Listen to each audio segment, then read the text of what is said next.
gen nèg yo konon, Haïti nèg yo konon lan, yo musique ça. Djibo Bi Bon Flow, c'est yon nan pi gros rappeur, rap créole la. Bon nom li c'est Jameson Toussaint. Mi se fait sous Bel Air dans l'année 1985. Et li grandi dans quartier Wane dans zone Kafou. Li sorti l'on famille pauvre. Jean li dil dans musique li yo. Condition la ville pral marquer zèv li en pile. Dans l'année 2009, Djibo Bi sorti Parler Show. Premier et seul grand album ni.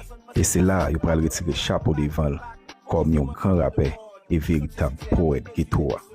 Djibo Bi influencé en pile jeune dans génération liya.